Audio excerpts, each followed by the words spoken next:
Assalamualaikum warahmatullahi wabarakatuh. Alhamdulillahirrahmanirrahim. Assalatu wassalamu ala rasulillah wa ala alihi wa sahbihi wa wala. Ikhwan bidin rahimani wa rahimakumullah. Barakallahu fikum. Alhamdulillah di kesempatan kali ini kita bisa bertemu kembali. Dan insyaAllah kita akan melanjutkan pelajaran kita di pelajaran hadis pada kelas 8. Dan barakallahu fikum. Allahumma inni as'aluka ilman nafi'an wa rizqan thayyiban wa amalan mutaqabbala. Baik, pada pertemuan kali ini kita akan bahas di pelajaran yang ke-10 ya. Atau boleh dibilang ini adalah pelajaran yang terakhir di semester yang pertama, karena di pelajaran selanjutnya itu pelajaran 11 adalah tentang biografi sahabat perawi hadis. Nah, di pelajaran 10 kita akan membahas tentang larangan menipu ya, tentang larangan menipu. Bisa kalian beri judul di kolom yang atas ya, di pelajaran 10 larangan menipu. Nah, itu ada pendahuluan tentang kisah ya, tidak boleh mencontek ketika ujian. Itu juga sama dengan menipu. Baik, yang tuh bisa baca sendiri. Kita langsung masuk ke hadis ya, hadis yang ke-15. Kita baca dulu hadisnya.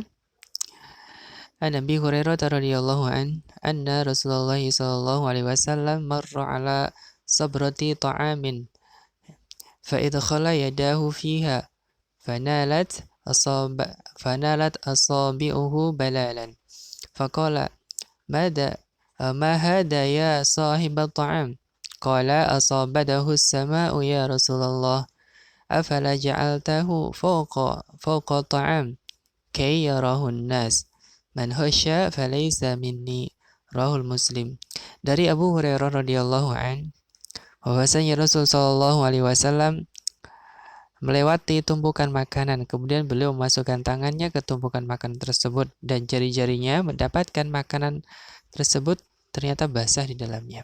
Maka beliau sallallahu alaihi wasallam berkata, apa ini wahai penjual makanan? Maka penjual makanan menjawab, basah karena terkena air hujan wahai Rasulullah.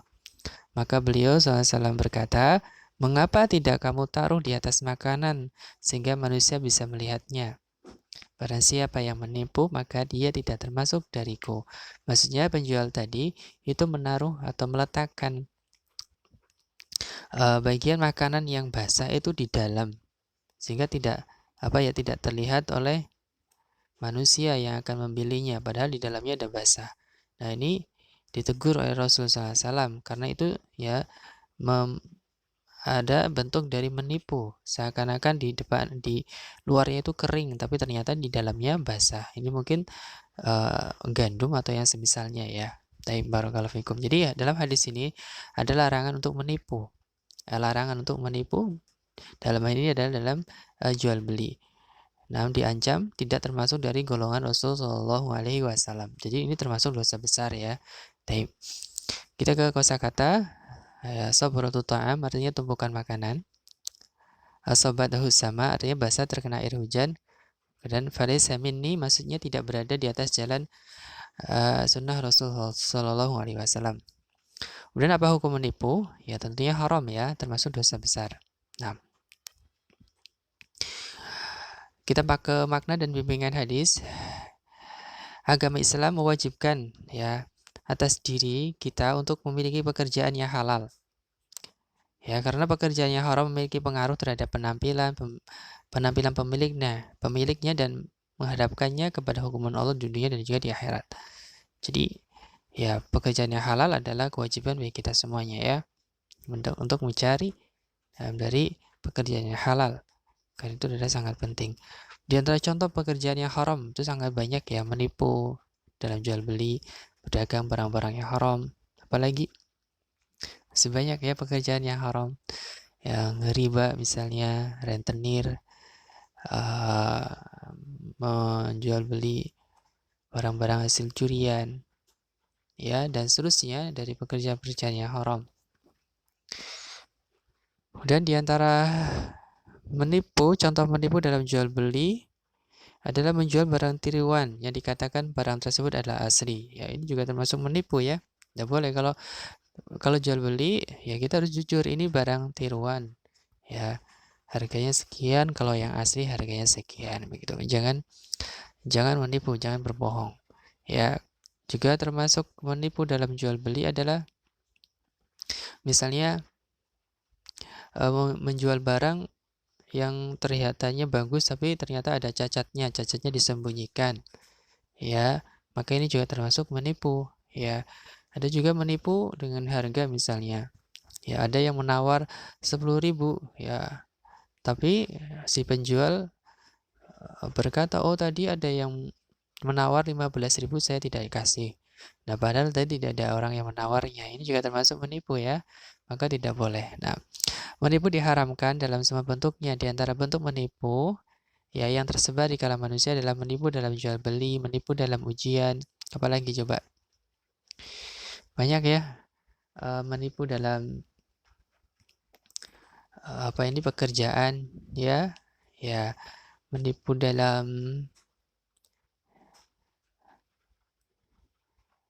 misalnya dalam jual beli online itu ya sering ya, ya. Kemudian juga banyak sekali ya bentuk-bentuk penipuan di dalam muamalah kehidupan manusia, ya, yang harus kita jauhi dan kita hati-hati, ya. Nah, menipu ada dapat hadiah misalnya itu sering ya, ya di telepon. Kemudian di antara bahaya tersebarnya menipu terhadap individu dan masyarakat itu sangat banyak bahayanya ya. Tersebarnya kebencian dan ketidaksenangan, tersebarnya kejahatan, ya, ketidakamanan dan seterusnya dari bahaya-bahaya menipu ya. Kemudian juga hilangnya harta dan seterusnya.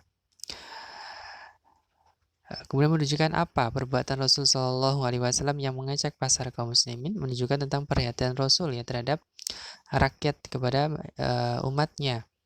Ya, Rasul SAW langsung mengecek turun ke lapangan bagaimana keadaan kaum muslimin terkait dengan kegiatan ekonominya. Ini juga sudah biasa dilakukan oleh para pemimpin. Kemudian praktek perilaku keseharian untuk kita menjual dan membeli barang dengan jujur dan amanah ya. Ini merupakan modal dasar seorang pedagang yaitu jujur dan amanah.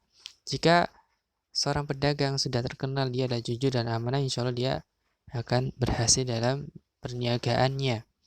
Ya, untuk menjauhi menipu dan dalam semua muamalah, ya jangan menipu ya dalam semua muamalah, dalam semua perbuatan. Kemudian untuk menasihati orang yang melakukan penipuan dan mengingatkan mereka tentang bahaya menipu dan akibat jelek ya dari perbuatannya.